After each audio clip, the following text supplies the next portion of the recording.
I'm just going to jump right in. We heard a little bit of your biographies, but I'd love to hear from you, from each of you specifically. So I'll start with Salima. Okay. Tell us a little bit about your journey to historical filmmaking. Yes. So I guess it all started with my love of Indiana Jones and the Raiders of the Lost Ark. If you guys of a certain age would know these films, or well, there were sequels afterwards. And as a kid, I just fell in love with archaeology and went to archaeological camps in high school. I was one of those kids that was loving being in the dirt. And so I went to Rutgers and then on to Columbia University and got degrees in anthropology, archaeology.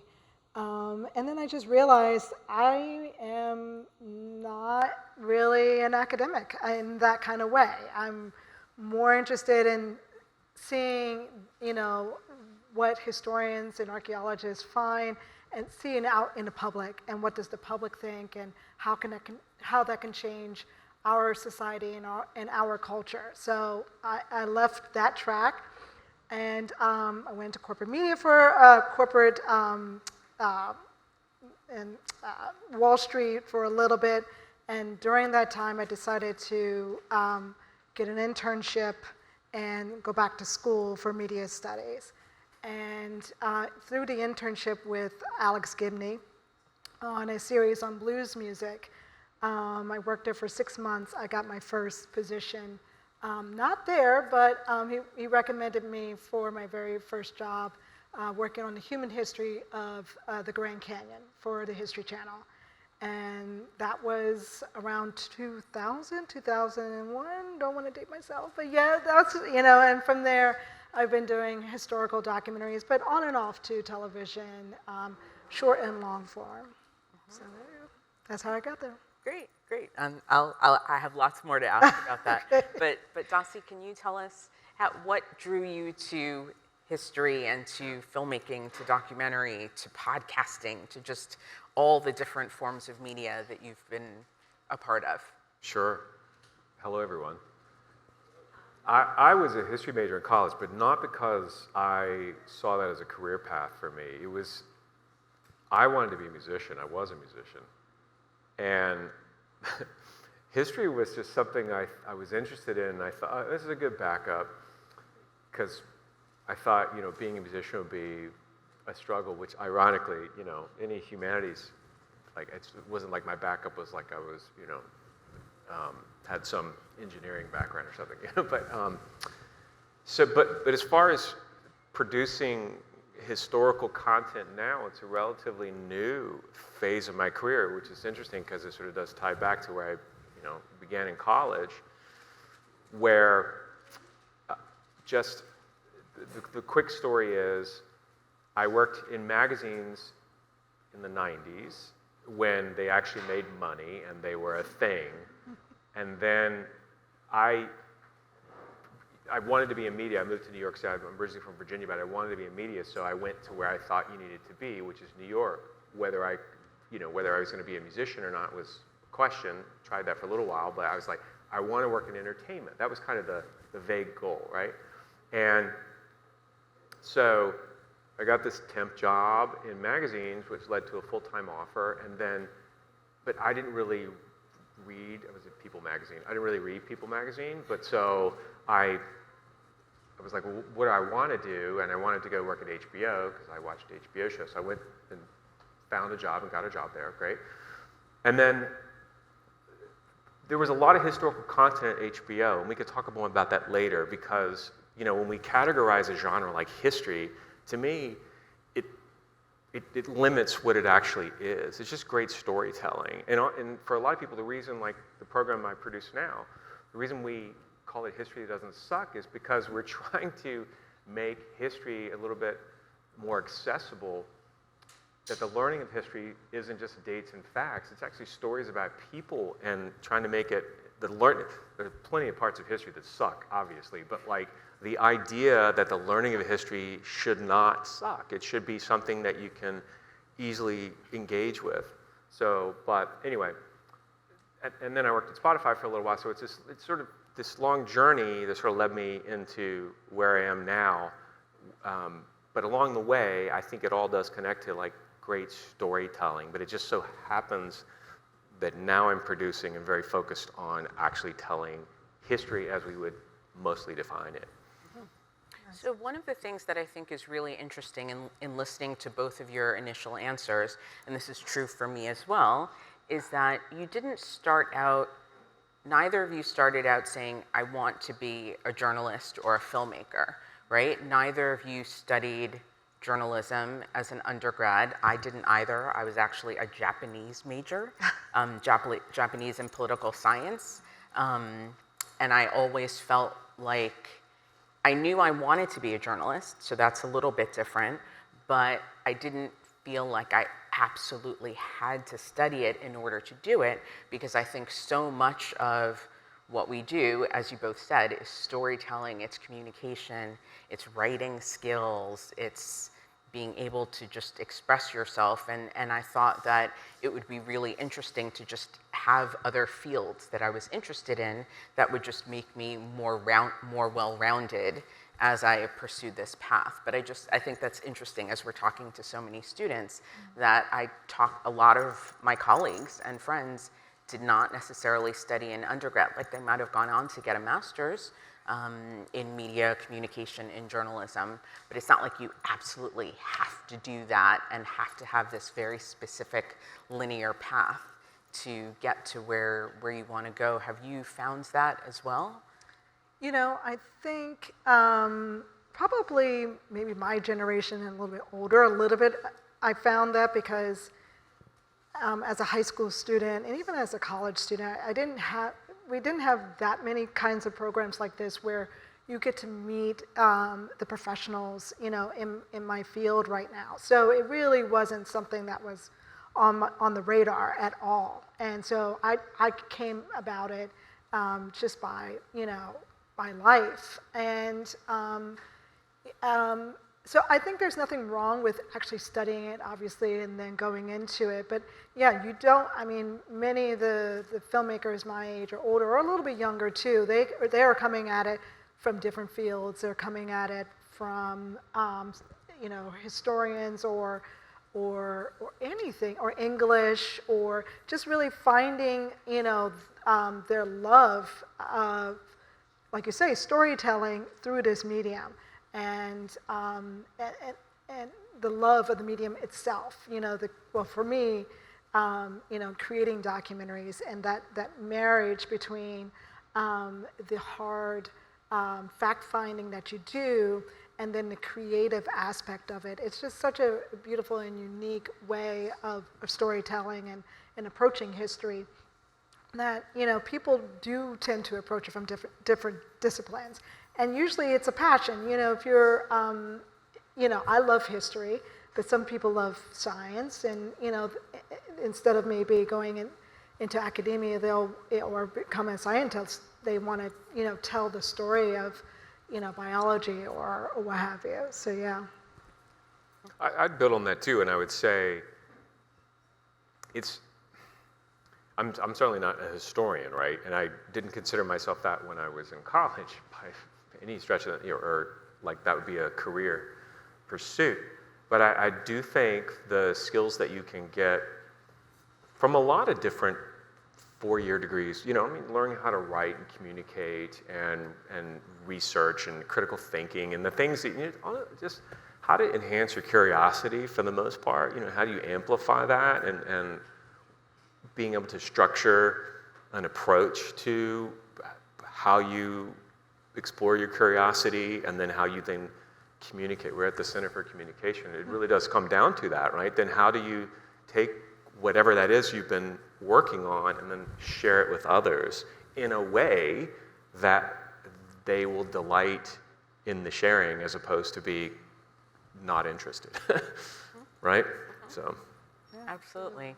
And so, you know, you talked about your podcast right now, History That Doesn't Suck. I love the title. I will say that when I was at American Experience, I also tried to do history. That didn't suck. That was a good goal. I think it's a goal. Salima would say the same thing, right? 100%. That's, I don't want it to suck. yes, we want to be. I'm a big fan, so you succeeded for sure. Yeah. Yes, thank you. But tell me a little, or tell us a little bit about the selection of that title, because as we've all said, it's a great title. It's catchy. It's funny. I mean, were there people who objected to that title and who thought it was too flip, or were they like, that's exactly what we're going for? Like, how did that come about? Public media objects, and we can talk about that later. We have a public media special coming out, and it's named something different because they didn't want suck in the title of the thing. So first of all, Professor Greg Jackson started this. He's an actual historian, a tenured professor. He's the real deal. He's not some gray-bearded professor. He's a young guy. He's very charismatic, and so it started with him, and he was working for a while producing independently. And I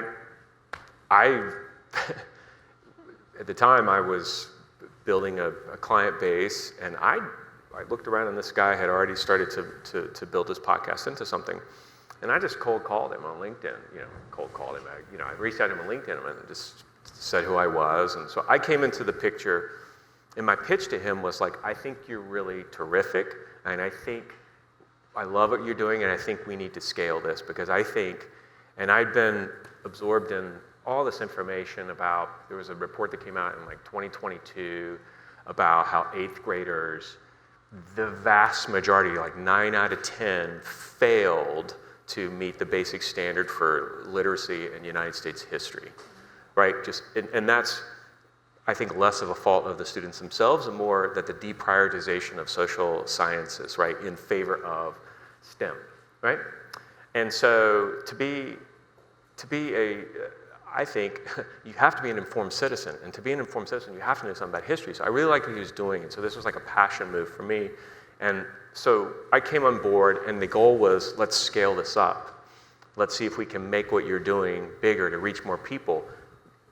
And you're not going to get super rich in podcasting, so that's not the goal. But the goal is, like, it is a terrific medium for reaching people in a big, big way.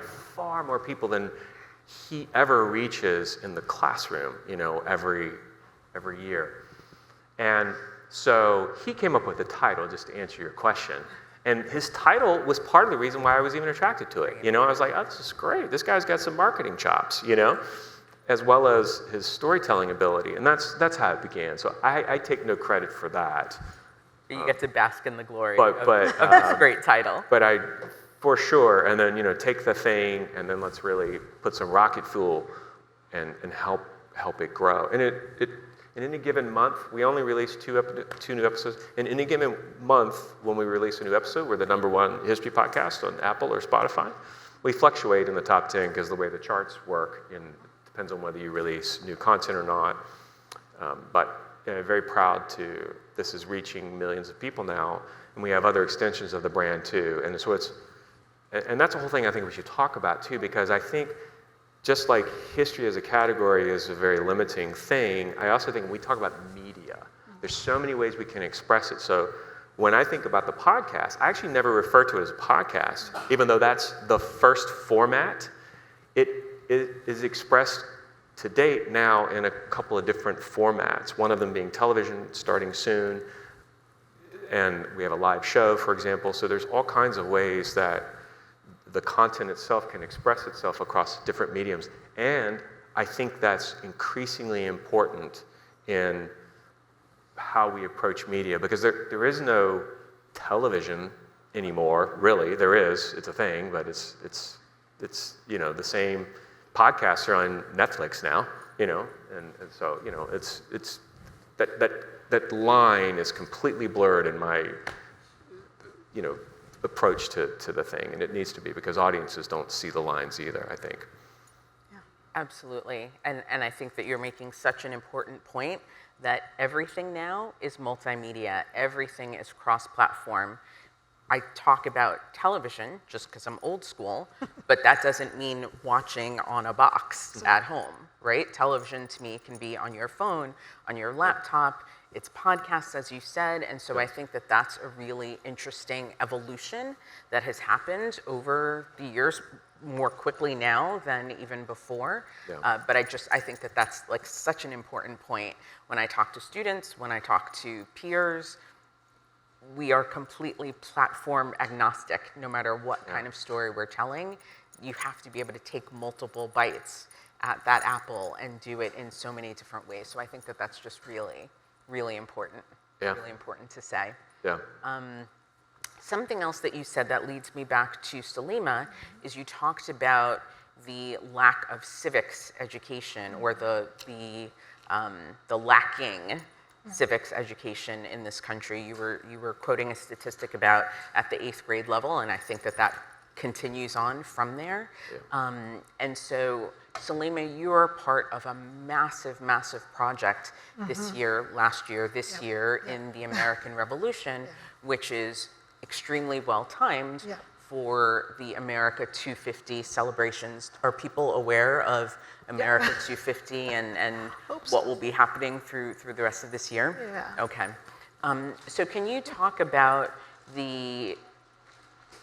why did your team, Ken Burns, Florentine Films, decide to do the American Revolution at this scale? I mean, I think that, you know, if there's one thing that people take away from American history, from their classes, from the time that they start, the American Revolution is probably the one thing that you retain, but you all have done it in such an incredible and expansive way that is way more relatable, way more tangible. So can you just talk about the evolution of the American Revolution? Sure. Yeah, and you know, I think Ken will say we really quite didn't time it for the American Revolution. Our projects tend to take A decade. decades, exactly.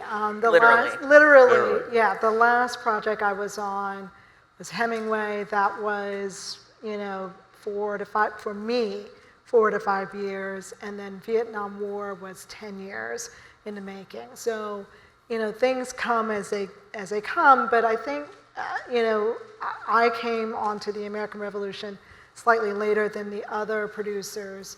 But when we were kind of wrapping up Vietnam, Ken has said that he was looking at a map of the Ia Drang Valley, you know, to help tell, you know, important battles that happened there. And then, right then and there, it was a kind of a 3D map. He knew that he could tell the American Revolution. Because with, you know, we're talking about 250 years ago, there were no photographs, there are no film footage. There's not very little material, cultural, you know, material that exists to help depict the our origin story. And so he thought with maps that, you know, if we can just kind of lean into that, and I think this would be something that we'll be able to, we'll have the capacity to tell fully and engage, you know, audiences. And so it just happened that we, you know, as they were progressing and I came onto it in 2021, we could make the target of, you know, finishing a year out from the 250th anniversary of the signing of the Declaration of Independence. And so, you know, I think it was just, you know, why not? You know, I think it's important to finally tell that origin story.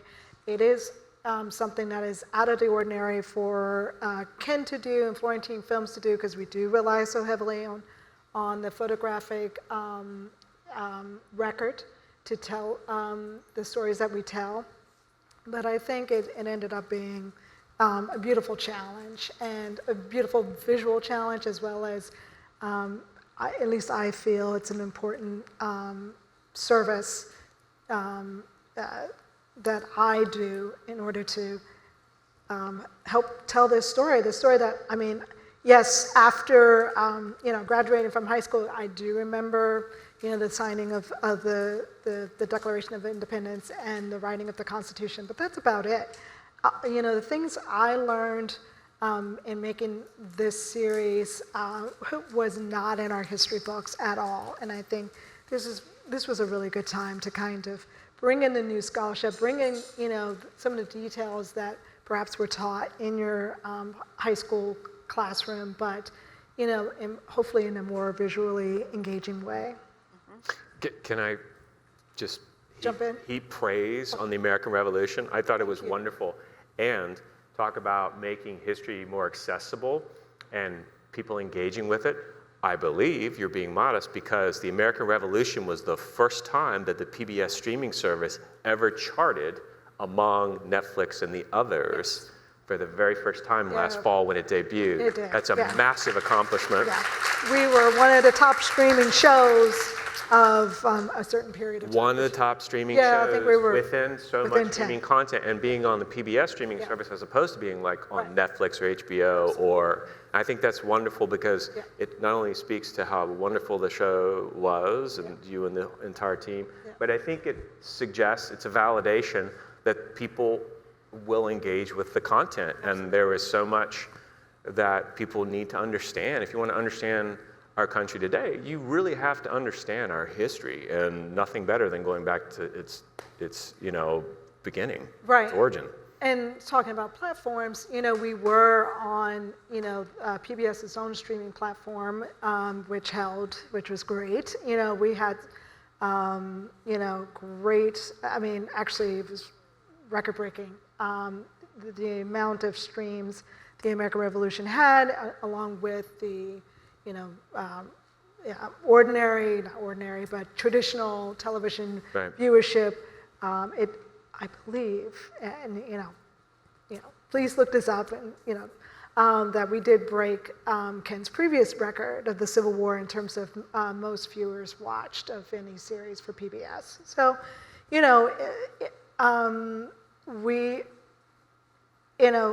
Florentine Films was shooting interviews on film, in the 2000s, before I started, the 2010s. And yet, so you could say it's part of the old guard, but yet, I think folks are still engaged in it and are engaging in it on cross platforms. On social media, we had a robust social media campaign, and we have a robust educational campaign as well through PBS Learning Media. So folks are, engaging the content on many different ways. So a question for both of you, because I think that you're talking about how this multi-part documentary series is sticky and is attracting viewers of all stripes. I'd love for each of you to talk about how your approach is different from traditional historical storytelling, let's say from 10 years ago, 20 years ago, because I think for both of you, your approach, you're onto something, right? There's something that you're doing that is making it more appealing, more attractive. So can you talk about, how do you choose your story? So within the giant umbrella of American Revolution, there are certainly characters that we'd never heard of, that we'd never read about in our history books. I think for History That Doesn't Suck, I would say the same thing. You're telling different kinds of stories. Sometimes you're telling a story that we know well, like the American Revolution, but it's just different angles, and it's different voices, and there are different people who are being represented. So can each of you just talk about how you're approaching it in a way that feels really fresh and new and appealing to to younger generations in particular? Sure. Yeah. Ladies. Well, that's a good question. 10 years ago, I was still working at Florentine Films, so I think I started working for Florentine Films around that time. So I was coming from different filmmakers who had different process of creating their films or their series. So I was working on the Vietnam War.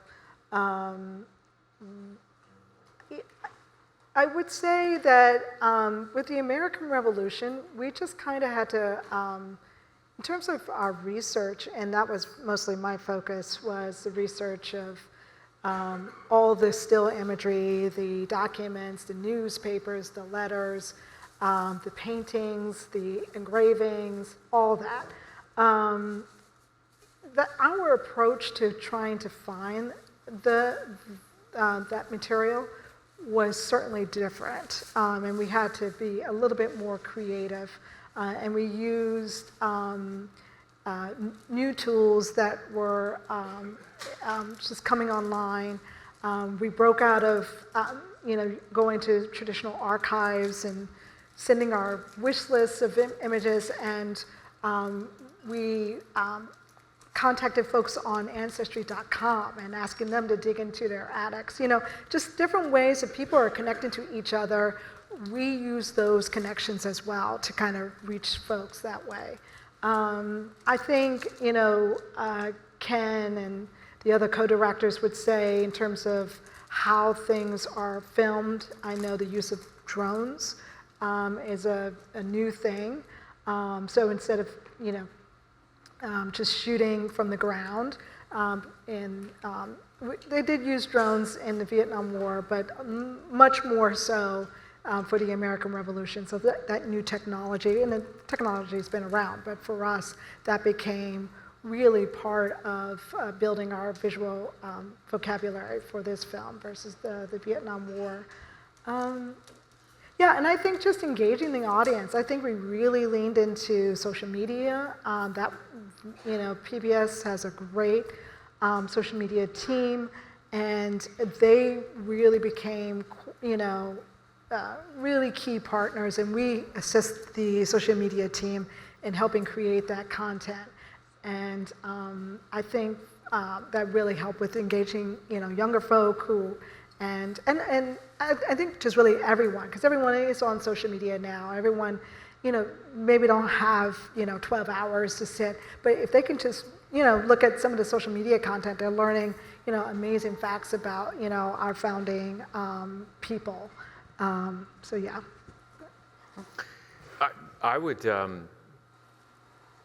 answer the question about how you choose a story. So if you're telling the American Revolution, and if you don't know about History Doesn't Suck, we're a narrative podcast, and it's a survey of American history. So the very first episode actually starts pre-revolution.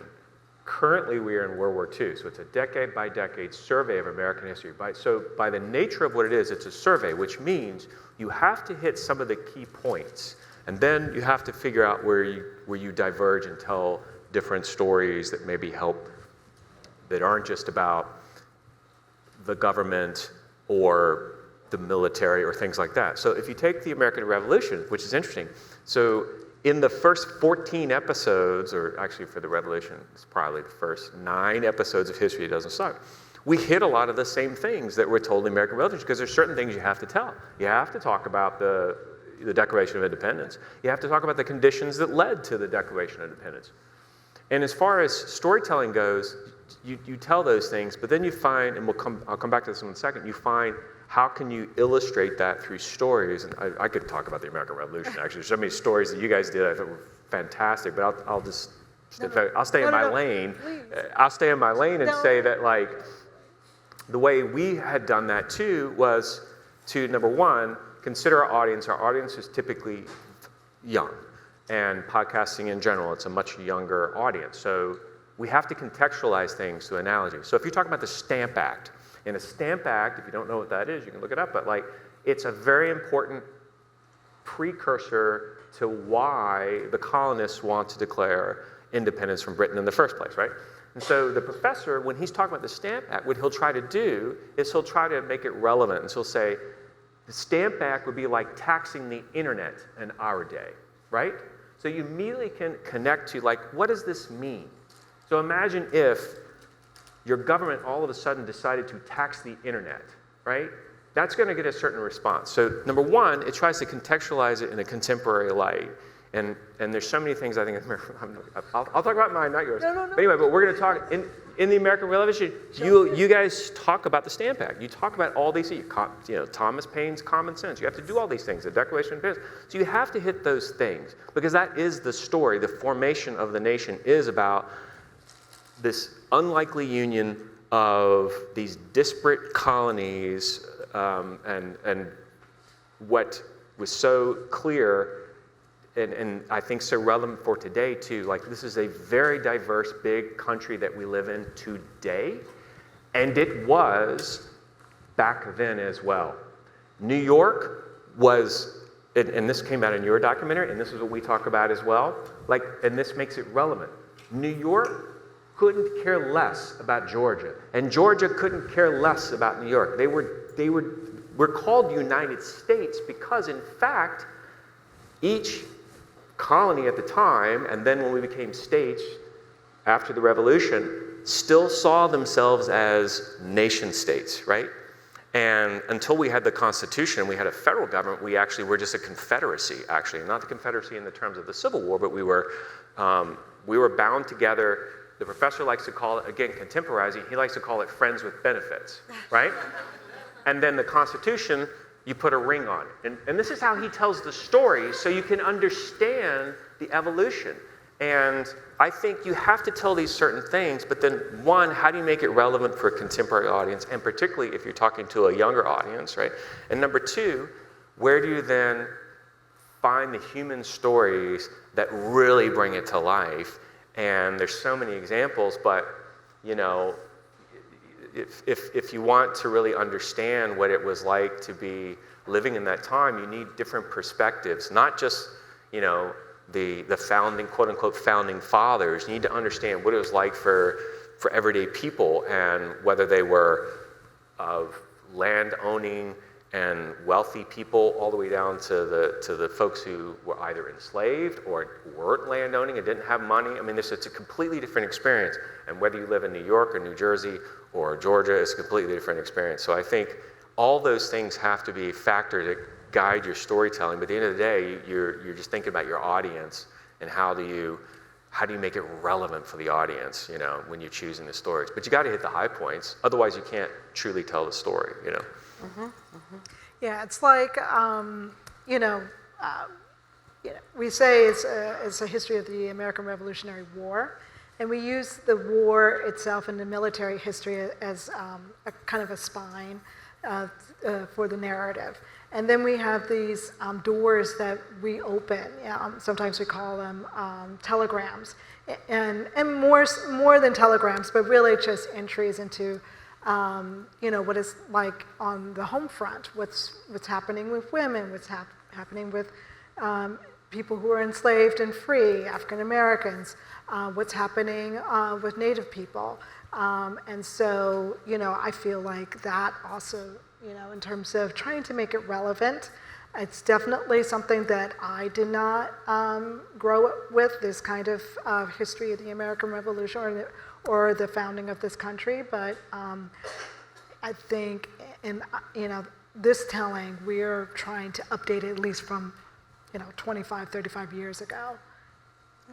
Yeah. And so this perfectly leads to another line of questioning. You're talking about how this version, this telling of the American Revolution and the founding of this country, your version is very inclusive, right? Like if you work in the history field, certainly in the American history field, there was a time when almost all of the stories were through the lens of what we call the great white men, or the great men of history, who were almost always white, who were always property owners, who were always wealthy. And through that version of history, a lot of people were left out. Certainly people of color, certainly people who didn't have means, women, even women of means, were left out of the stories. And so I think each of you, the projects that you're working on fly in the face of that, right? Like you get all that America is in your projects, which is amazing. It is a very complicated time, though, in our country, where a lot of you may be aware that there have been a lot of movements to whitewash history again, to sort of go back to that time when it was the great man version. And if you follow news, there have been examples of the Smithsonian museums getting some of the plaques being revised, some of the exhibits being questioned and taken down. So how do you think about the work that you do in light of what's happening in the larger world out there and this political moment that we're in that is, to some people, very anti-history? Sure, I'll jump in. I'll say that we've been here before. So if you take about the greatest cataclysm in American history, it's the Civil War. And then in the earliest 20th century, and I'm from the South originally, in the early 20th century, there was the quote-unquote lost cause movement, which was a whitewashing of history to say that the reason that the southern states seceded from the Union was because of states' rights or something like that. Can I curse? Sorry. You can bleep me out. Absolutely. Sorry, I used to work at HBO. Got to be more public broadcasting here. But in fact, if you learn the history, like the first state to secede, South Carolina, declares so on the reason that the guarantee, which was a guarantee in the Constitution actually, of their right to the business, call it a business or whatever, chattel slavery, right? It's in the Constitution, and there's all these euphemisms in the Constitution, like persons, all other persons. They don't actually say slaves in the Constitution, but it's there. So like literally, and then you read all of them, Texas Declaration for seceding from the Union. It's all there in the primary sources. They literally said up front, we're leaving the Union because you're attacking our livelihood, which is slavery. Okay. Now, in the 20th century, then you have this lost cause movement to sort of soften the record, like, and that continues today. So what I'm saying is we've been there before. So I think it's no different. I think there's this need to continually tell these stories and to continue to broaden the telling of the stories, as you were saying earlier, to be not just about, the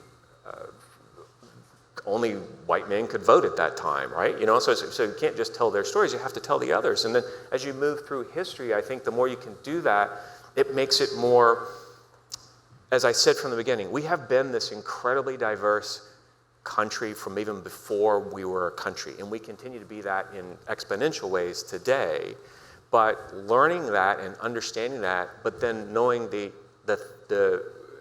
truth of all, that we can all proudly celebrate the semi-quincentennial, the 250th anniversary, and be proud to be Americans, even if we have had all of these horrible things in our past. And to bring those things to light, to me, is as patriotic as you can be, because what you're saying is, hey, we made a mistake, but guess what? We overcame that, and in the overcoming of any mistake, even if you make as an individual, if I make a mistake and I learn from it, I'm a better person after that. So if we as a country, if we learn, instead of saying like, oh, no, we didn't really make a mistake, like that doesn't help us. To me, it helps us if we just embrace what would have been a challenge or a quote unquote, seemingly horrible thing, something that actually sucked in history, right? And then, but the overcoming of that and how do we overcome that, to me, that's the value in true history as opposed to whitewashing. When you whitewash it, you don't learn and you don't get better. And this whole idea of a more perfect union is not possible to be more perfected unless you can understand the imperfections that you need to correct. Amazing. I mean, I sign on to that 100%, and very little to add. But I would just, this is our history. This is the history. It's not, it's not happy history. It's not sad history. This is what happened, and these were the people who lived during these times, and this is what they did. And we have been telling the stories of a certain, group of people, of this time. And now we're widening the lens to include everyone. So we can have a fuller picture of what life was really like back then for everyone. Like Dossie said, it was an incredibly diverse nation. Virginia, was incredibly diverse. You heard, different languages. You heard different music. There was different kinds of foods, not just, African and Native American, but from different European countries. And that all, I didn't know that. And that really, that understanding makes me understand my country better, the history of my country better. It also, people find solidarity or, understanding or through many different stories, not just one. If we can tell many different stories, maybe, like you say, we can maybe solve some problems that we have today, but you have to tell the whole story, and it's just the whole story. There's nothing, we're standing on the shoulders of historians who have done the work, who've done the research, who've found the documents, who've found the stories, who found the diaries, who have combed through the archives, the legal archives, the archives of newspapers to bring out everyone's story. Why not? I mean, I don't understand the problem of telling everyone's story if we can. And, and not to, diminish the stories of the individuals who were at the center of the action, of the story of the room, the George Washingtons, the Thomas Jeffersons. Their stories are obviously important, and so important, in fact, that, people who lived on the margins, freed and enslaved Africans, use their arguments in order to find freedom for themselves. So, if we don't tell that story, then how are we going to know about it, and how are we going to use it, in our lives today? And to, embrace everyone's story and make sure everyone is standing up and telling their own story, because we all learn from each other.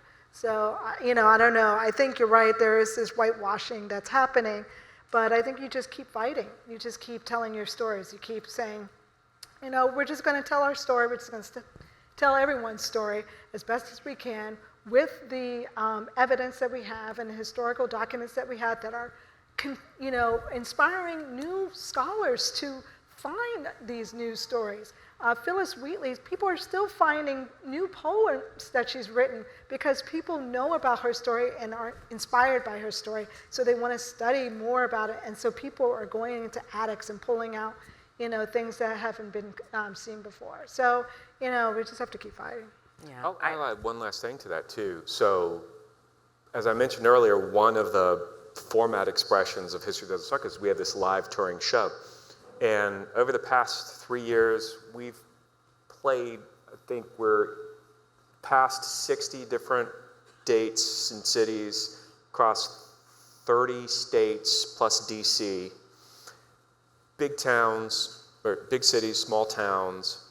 And even though, a lot of people that come out and see the show are fans of the podcast, typically the venues are so big that we rely on our local promoter and the venues themselves to bring in their audiences to fill out and so what I've seen is, though we are undoubtedly a divided nation in our politics, there's no question about that. We take the same story, and then the live show tells the first 100 years of American history in 100 minutes. Okay? So it's telling the revolution through the Civil War. All the Ken Burns great stuff.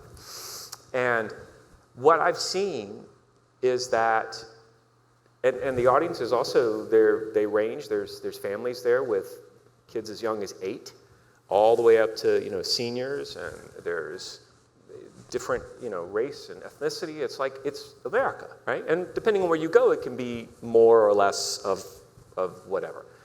And I can definitely tell the difference between an audience, and I go to all the shows, I can definitely tell the difference between an audience when we're in St. George, Utah versus Newark, New Jersey versus Petaluma, California versus Kalispell, Montana. These are real places I'm naming that we've been, right? Versus Washington, D.C. versus York, Pennsylvania, and so forth. I could go on and on and on. Pittsburgh, blah, blah, blah. The point is, the reaction is the same. people come out and you hear this story, and in the second act, for example, there's this great story that we like to tell, which is lesser known. You know it, of course, as do you. But like, there's this great meeting between Frederick Douglass, the great civil rights leader and orator, the most photographed person of the 19th century, right? And there's a reason for that. Frederick was smart, representation. He wanted a black man to be seen, and so he was photographed all the time by his own choice. He goes to the White House and meets with President Lincoln, and Lincoln receives him, and then that strikes up this friendship, I think.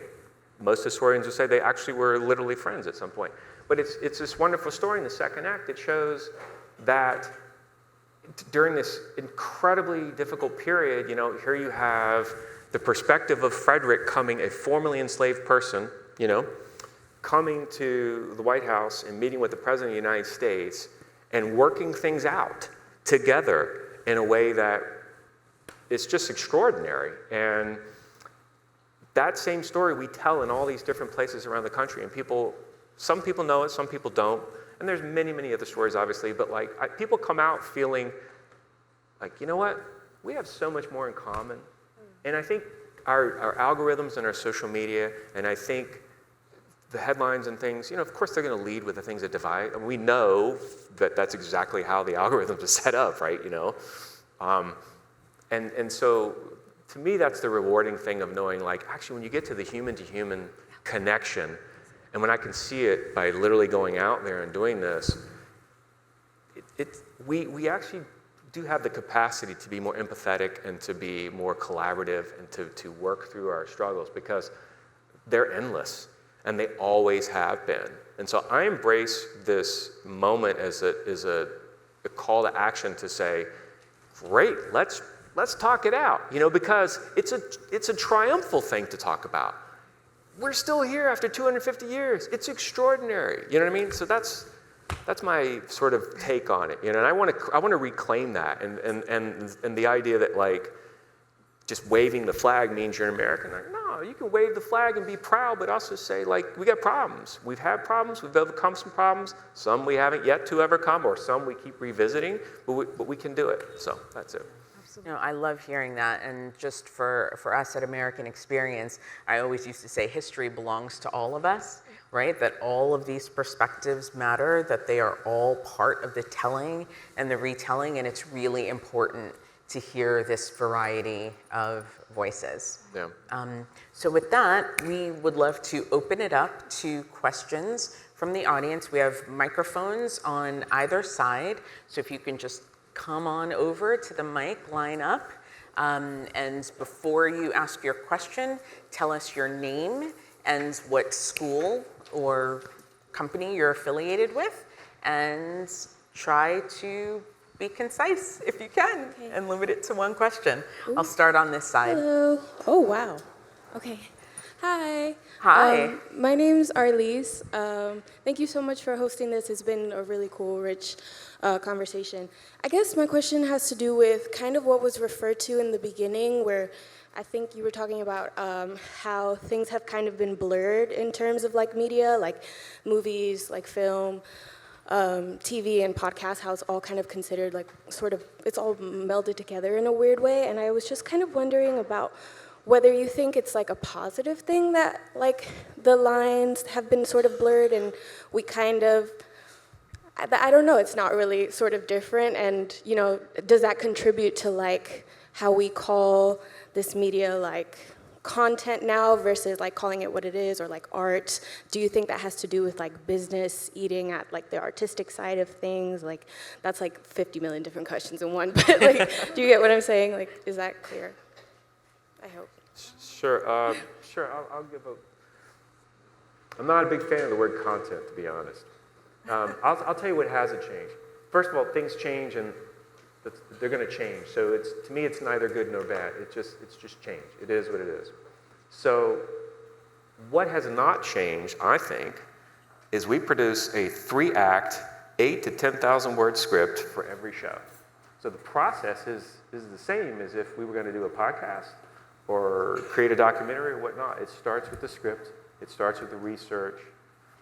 And So I think it's important to tell good stories. Like there's a tried and true process that I think you have to adhere to do it well. You have to modify it depending on the format, right? The duration of how much time you're going to tell it. TikTok is different from like a feature-length documentary, obviously. But I think as far as career, and I know most people here are probably interested in career, I think the one positive is that the barriers to entry are lower in a lot of ways. And I think that's something to be embraced as opposed to be where it used to be. We were talking backstage earlier about like, you stayed in one lane. Like if you entered a company and you were in marketing, well, you're just in marketing. And then if you're in original programming, you're just in programming, But now, it does one thing I think that's positive, and is you can wear a lot of hats. And I would encourage everyone, if you're in a company or if you're in a lane and that's your passion, that's your thing you do, you create content, learn about marketing, learn about the financing, learn about all the things, because I think it's important because all of that runs together now as well, if that answers your question. Yeah. And You I want was to just talk? gonna say, Go ahead. I think that we don't need to look at the stratification of the platforms as a negative. You should actually just look at it as an opportunity to have more people watch, listen, read, whatever it is that you're producing. Because when we were starting out, if you made something for television, it was just for television, and if people weren't tuning in at 8 p.m. on Tuesday, they missed it. Like that was the end. But now you can make something for television. Someone can watch it at 8 p.m. on a Tuesday. They can watch it Sunday at 1 a.m. on their laptop.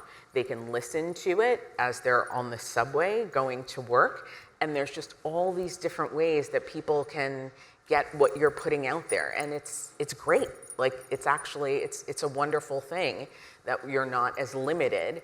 And then as Daci's saying, just in terms of your own skill set, being able to do all of those things, like it used to be kind of a negative if you were a jack of all trades, master of none, as like my grandmother would say, right? This old fashioned expression. But now you are more marketable than ever if you can shoot, if you can write, if you can think about promotion, if you can create social media for whatever your project is. Like these are all good things. Like it doesn't have to be a negative. Like it's great to specialize in something and to be passionate about one thing, but it's also, I think, you're the most handy and desirable if you can do a lot of those things, or at least understand what other people who you work with are doing. Like I think it's a plus. Like when I'm hiring, when I'm evaluating projects, like those are all good things, right? Much more to add. I mean, I agree with both of what they were saying. Coming up, you just got in, you try to get involved in many different, pots and departments just to try to learn what they're doing. And so that's kind of now broken out into different mediums. So it's the same kind of thing of how you build your skill set is to diversify, which is kind of, I'm repeating Cameo here a little bit. But it's true. It's true. Yeah. Thank you for your question. A lot of great points, thank you. On this side? Hi, my name is Leah Letterman. I am a film media production major, digital journalism minor at Marymount Manhattan College. My question has to do with when we were talking about, or when you guys were talking about the preservation of history, of inclusive history, and thinking about how we're recording it as filmmakers and as artists here. How do we keep that available as more content is being put behind paywalls or censored in various ways, even as much as it's on public access places? Those are being targeted as well. So what are ways that we as artists can continue to preserve those works, as well as continue to educate and find that kind of media? That's a great question. Do you want to take a stab at it, or you want me to try? I can start. Yeah. Maybe we all add in. Yeah. I think it's a really smart question. It's a very interesting question because we are in this moment where basically billionaires are buying up all of our media, right? And so, it makes me that much more proud to have been affiliated with public media, with PBS, where things are always available for free, even though there is PBS Passport, a streaming service that you have to pay for. On air, everything is free.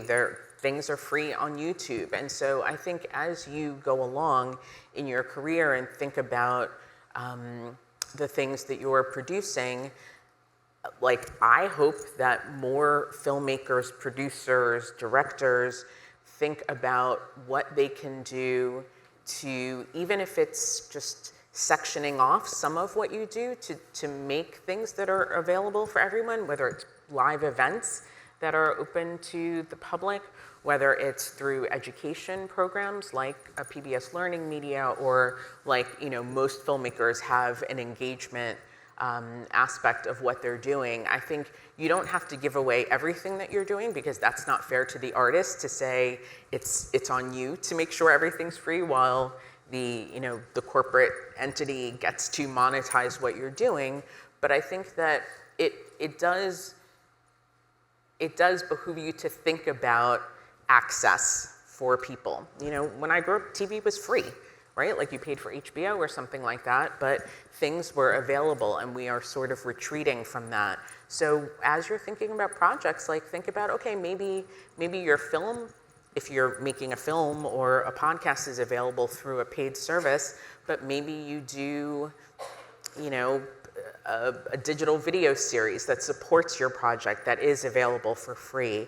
Or maybe you work with a library or a community college to do screenings. Like, I think that there are ways that we can make our work available to people without financially sacrificing and without sort of cutting ourselves short. That's my take, but that's my very personal take. And then I want to address the preservation part and being able to access some of these archives that are, you can't really access because of, large companies are buying these archives up.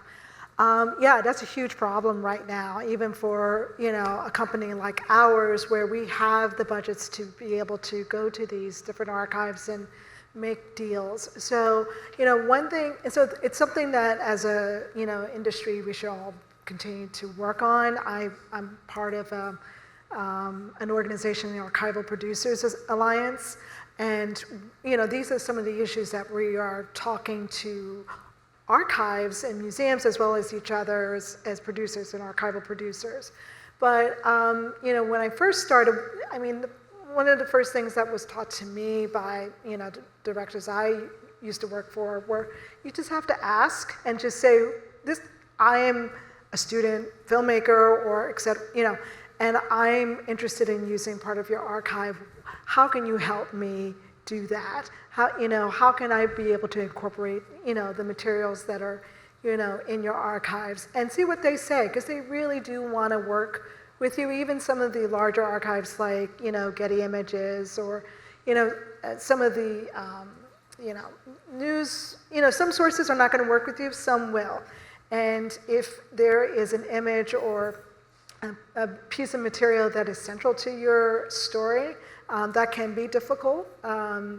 Robert Johnson, there's like 3 photographs of the famous blues guitarist Robert Johnson.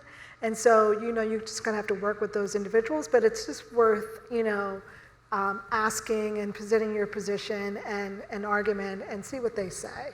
But it's something that we need to really work with. So, yeah, I don't know. I couldn't add anything further. I think those are great answers. Yeah. Okay, thank you for your question. Thank you, guys. Okay, back to this side. Thanks for your insights this evening. My name is Chris. I write nonfiction on immigration and music. And my question is, what are some less explored, less saturated topics that you think might be worthwhile for folks in the audience to create content about and maybe pitch to, leaders like yourselves? Yeah, that's I a tough think one. you should always do something that you enjoy, that you find interesting. I think when you bring the passion, that's when people want to buy. They, and if you're passionate about a subject, then you try to make that subject interesting to everyone, right? I mean, so I would just start there. Obviously, marginalized stories are very interesting, but I just don't know the market right now. It's not something that, I am really, that's not at the forefront of my job right now. I don't know if you guys Yeah, have I mean, anything. I think that's a really good answer, right? Yeah. That you almost always have better luck when you are pitching something that you care about as opposed to trying to chase the fad of the industry, because this industry can often get caught up in fads, right? Like there was a time where everything was about a cult in nonfiction, right? Or everything, it's husbands murdering wives, wives murdering husbands, right? Like there's certain tropes and topics that are always going to be popular, but I wouldn't want to sit here and say to you like, ugh, cults, gotta do cults, like forget everything else, because that's very limiting, and I think it becomes a self-fulfilling prophecy. So I do think that, although I will say, like, I think that people are always intrigued by hidden figures kind of stories, right? The people who are not the common characters, I think especially when there are stories that but there's like, we've been talking about this, there's this angle that you didn't know, or this new perspective on a story that is well told. I think those are things that are always attractive, but I'm gonna stick with Salima's answer and say that finding something that you're passionate about and being able to really communicate what it is that's desirable, that's impactful, what you think will be engaging about that is way more valuable than any executive sitting here and telling you, like, focus on this genre. And if you really do want to know the answer, just look at the streaming services and see. I hate to even give you that answer because I really do believe that you should do something, especially if it's over years. You want to work on something that if this is something that you're picking, that you're passionate about. One last thing I would add, Hamilton the musical. All the stories told in there have been told many times before, but it was told in quite a new way, right? So lesser known is great, and that I 100% endorse all the answers here. But if there's a story that has been told, but you have a unique perspective on it, that's the passion they're talking about as well, Absolutely. Thank you. Hi. Hi, my name is Kim Gill, and I'm a recent graduate of Brooklyn College. I was a journalism and media studies major, and I currently work for the New York State Assembly. And my question is, do you believe that the current push in anti-DEI legislation, along with the constant attacks on information in a free press, will hinder how we can tell stories? I think I need that question repeated again. That's a really excellent question. I want to make sure I understand. Okay, so do you believe that the current push in anti-DEI legislation, along with the constant attacks on information in the free press, will hinder how we can tell stories? Will it hinder how we tell our stories? Yes. I mean, funding, yes. I mean, when you don't have the funding, it definitely is a hindrance. I think that's a problem. But those are opportunities for others to step through into the breach to help, breach that gap in funding, at least for now. That's what I would say. But I don't think it should discourage us. I think, I think a lot of people don't know where the ground is right now. And so again, I go back to my answer from the previous questioner. Continue to work on stories that you find passionate. Continue to work on if those are stories that fall in that kind of category, which is not clear to me anyway. I think I don't know. I mean, I'm sitting here where I've worked with a filmmaker who has been able to successfully put on, project after project. But there are projects that, I've worked on with previous producers that take many years to kind of get off the ground and build up the kind of financial and all other kinds of support in order to get it told. And I don't think that has changed that much, despite, you know, what has occurred politically. Anybody else? Yeah. Okay, Yeah, thank you. yeah. All right, on this side, hello. Hello, can you hear me? Yes. Hello, my name is Samia. I am a full-time reporter at Civil Rights Daily News. I am a huge fan of all of you guys' work, and I thank you for coming out tonight. My biggest question is, we're living in an age where, in some cases, in many cases actually, archival footage and stories are being altered and changed with technology. Do you think that AI could impact storytelling for the better or for the worse? If so, how? Yeah, it's a great question. Dasi, I know this is a topic that you love. I love this topic because the answer is yes to both. It's a powerful tool in the hands of people of good faith, and is a powerful tool in those who are, you know, have bad intentions, right? Bad actors. I would encourage everyone, as whatever your career path is to become an expert in AI, in identifying it, in embracing it as a tool. We use it. We don't use it in. So talk about generative AI, for example. Like, we don't use it to write scripts, but I'm not opposed to like it as a tool of research. Like, just like Google is a search engine, you know, Anthropic and ChatGPT, they are search engines in that regard, right? But in terms of altering things, I think transparency is super important. But I think AI assisted I'm really dazzled, and I love a lot of things about what AI is enabling, you know. Even in the live show that we do, for example, we've taken photographs like the surrender at Appomattox. There's only 2 or 3, and you guys used all of them. And you know, like the Civil War, and there's only 2 or 3. So like, you could commission a painter, right? I could commission a human being to like paint me a picture.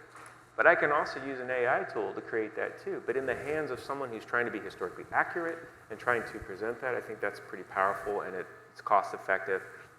But yeah, there's so many adjectives you can apply, but I think we all have to be vigilant. I think we all have to not be afraid of it. I think we embrace it, educate ourselves. It's disruptive to jobs as well. It's not just about content creation and research and all those things. There are lots of jobs that are and will continue to be impacted by that.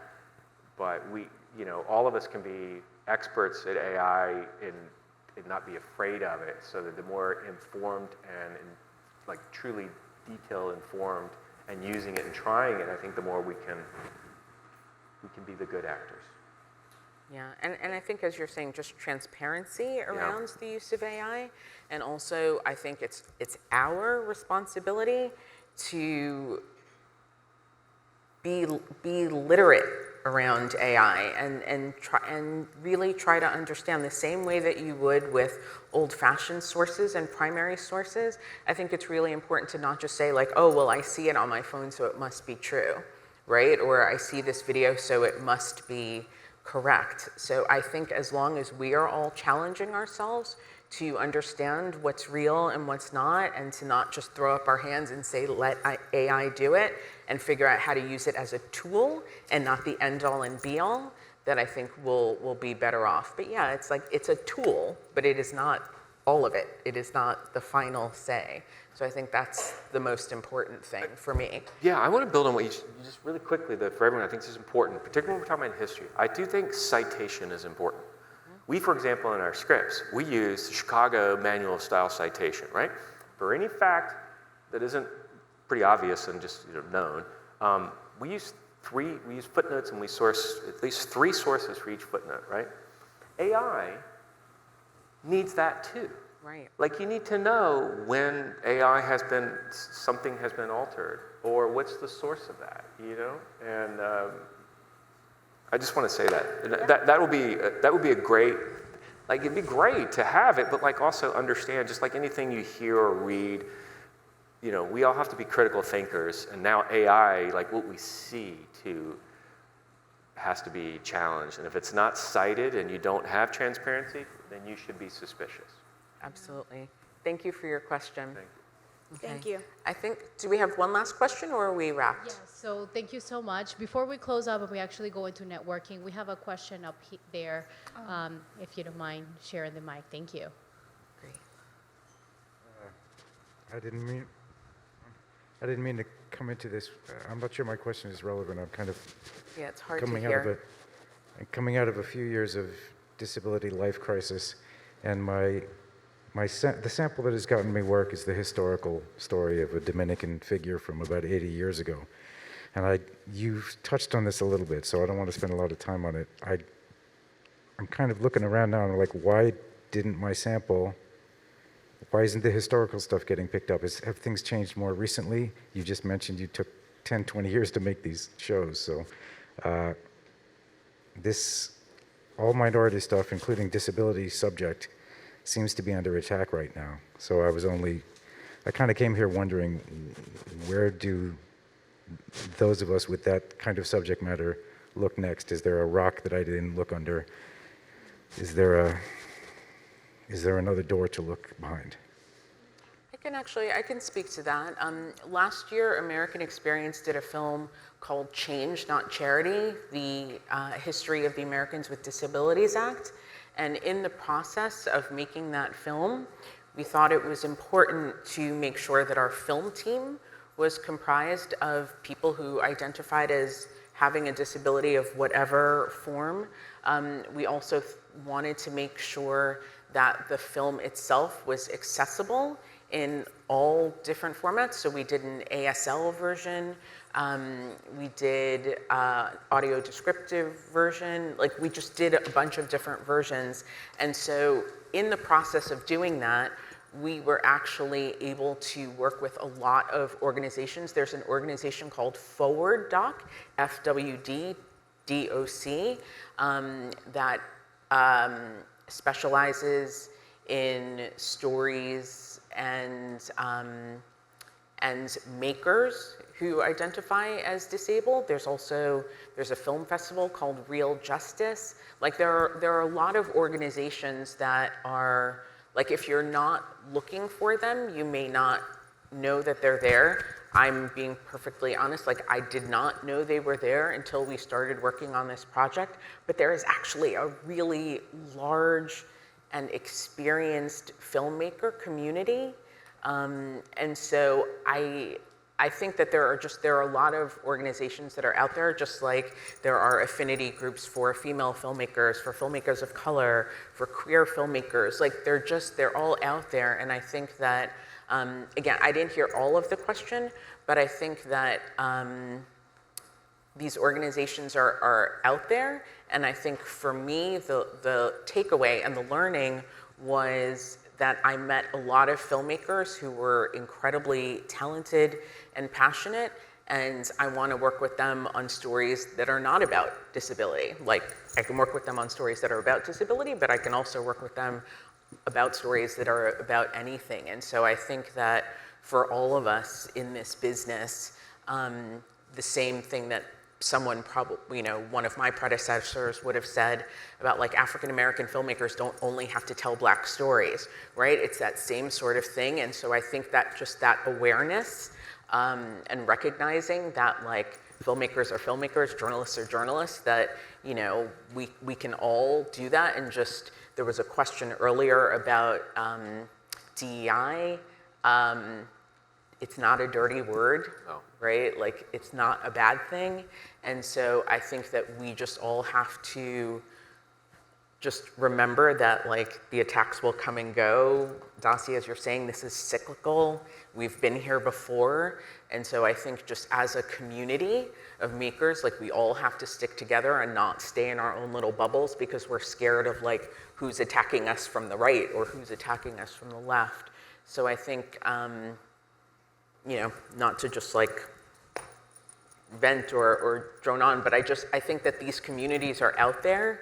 And there's a place for all of these stories, and we just have to be focused and vigilant about making sure that they get out there.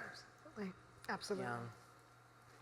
All right, so I think we're going to end on that note. Thank you for the question. Amazing. Thank you so much. Let's give Salima, Dazzy, and Camille a big round of applause.